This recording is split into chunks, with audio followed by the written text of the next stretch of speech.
Most Mercedeses comes with gas flap like this one. But most importantly, we need to look at the gas cap.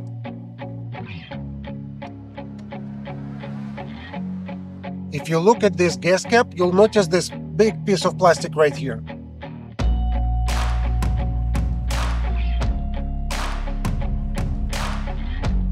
So when you see this piece, two questions come to my mind.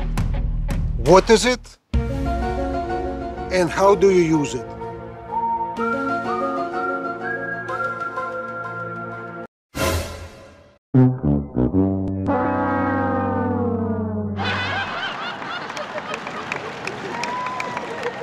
Coming up.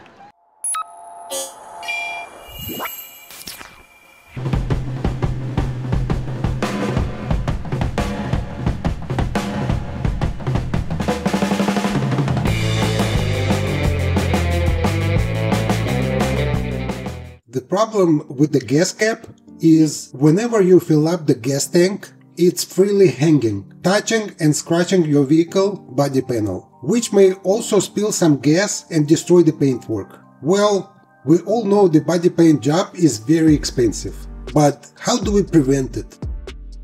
And the answer is very simple. If you look carefully, you'll notice a little hole right on top of the gas flap. This hole is designed to hold your gas cap while you're pumping the gas. Once you insert it, you no longer need to worry about ruining your car's paint. This trick is simple, but it will save you lots of money on unnecessary repairs. And when you close the gas cap, make sure it's shut tight. The number one reason the check engine light pops on your dashboard is when the gas cap is not closed tightly or becomes defective.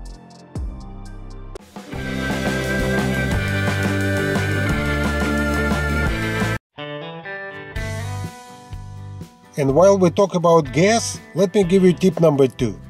Many people, when they drive to a gas station, they get some kind of panic attack. Which side should I park? What side of my car has a gas filler? And the answer is very easy, and I'm surprised not many people know about it. But the answer is right on your instrument cluster. If you look carefully at your fuel gauge, you'll notice a little arrow showing what side of your car has a gas filler. Your vehicle may have a different gauge, but it still has an arrow with the direction. If an arrow points to the left, then the gas filler side would be on the left. But this car has an arrow pointing to the right, which means the gas filler is on the right side. And by the way, it's not only on Mercedes, it's on all of the cars. So next time when you go to fill up the gas, even if it's not your car or you drive this car for the first time, you can always see which side is your gas tank.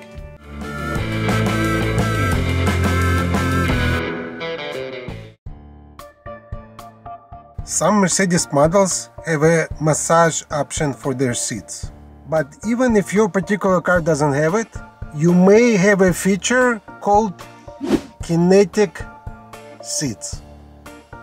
Now, when I say Kinetic seats, most people go like, what? Huh? And what's surprising to me is many of you don't use it. Maybe because you don't even know you have it. If you don't have a seat massager in your car, you can achieve the same results by using Kinetic seats. So how does it work?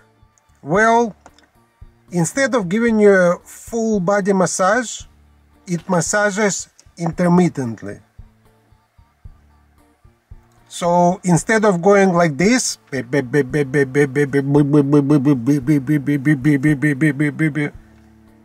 goes like this.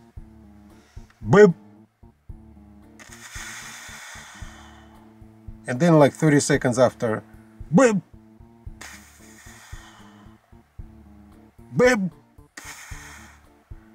it happens like every 30 seconds or more. Even though it's a far cry from a real massage, believe it or not, it achieves the same results. It circulates blood in your body, so you will feel energized and refreshed, particularly on the long drives. So let me show you how it works. The screen may look slightly different in your car, but it works the same. Go to the comfort menu and locate the Seat Kinetics button. You can control the driver and passenger seat independently. Each seat has two buttons, Settings and Start. So let's go to Settings. Here you have three choices to select: massage only back, only bottom, or both. Let's leave it at both, so we get a full massage. You can also select the duration, short, medium, or long, but for now let's leave it at medium and let's exit. And we'll do the same for the passenger. After everything is set, let's hit the start button, and I'd like to measure the time between the strokes. Wow. It took 25 seconds before I felt something moving in my back, and then 10 seconds to inflate, deflate. Wow. Wow. Now it took about 30 seconds before I felt something under my bottom. Whoa. Now it took almost 40 seconds to move something behind my back and 10 seconds to inflate, deflate. Whoa. And now it went back. This time it took about 35 seconds to feel something underneath. So the movements vary from 10 to 40 seconds. With Kinetic seats, you can say goodbye to discomfort and exhaustion and enjoy a smooth and comfortable ride every time. And before we continue, I just want you to know that this video was brought to you by 70My Dashcams, specifically their flagship A810 model. Here is a raw, unedited footage from this 70My Dashcam. I have to say the quality is very good right out of the box. The brightness, sharpness, colors, and even the small details are easy to see. If you want to buy a dashcam, the most important feature is how easily you can see and read the smallest details. In particular, you must be able to read the vehicle license plate numbers. Thanks to the latest Sony Starvis 2 image sensor, you can clearly read not only the license plate of the car in front of you, but also on the side. Since this camera has a high 4K image resolution, you can easily zoom in, clearly read at the distance, and even read the signs from far away. As far as clarity, this is one of the best dashcam cameras that I've ever tested. I'll place the link to my full review below in the video description. But now, let's go back to our video.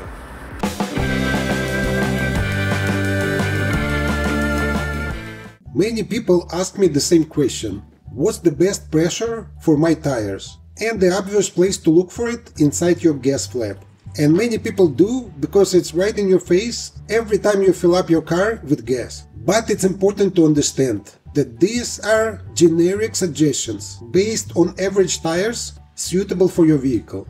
They are not specific to the tires that are actually installed on your car. Properly inflated tires improve your vehicle's fuel efficiency dramatically. But there is a hidden sticker in your car with the accurate pressures, specifically designed for your tires, which actually came with your tires. It's located inside the A-pillar, and you can see it when you open the driver's door right here at the bottom.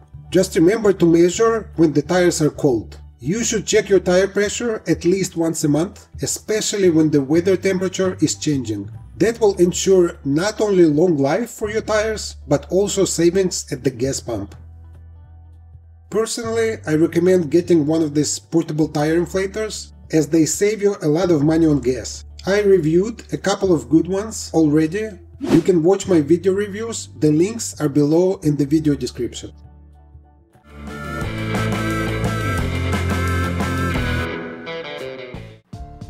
If you look carefully at your seat adjustment switch, you'll see a seat heater button right next to it. It has 3 power stages for warming your seat during the cold weather. And here you can do all kinds of seat adjustments to find the best position. But right next to the seat heater button, there is another button with the letter R, which stands for the right seat. It may look slightly different in your particular model, but it works the same. Personally, I would name it with the P button for a passenger seat. After selecting this R button, you are controlling the passenger seat using the same switch as you normally use to control the driver's seat. As you can see, the R button is very handy for controlling your passenger seat position. Many times it's hard to explain to your passenger how to adjust their seat or turn their seat warmer. For example, telling my relatives what to press and how to use stuff takes forever. So by using this R button, you can quickly do it for them by yourself. But now, if you want to use the seat warmer, you won't see any LED lights on your side, because while the R button is selected, you're using the seat heater of your passenger seat. Once you finish, turn the R button off, and now you're back in control of your left driver's seat. Very simple, but super convenient. And the question of today is, how many tricks from this video have you ever used? Please let us know in the comment section below.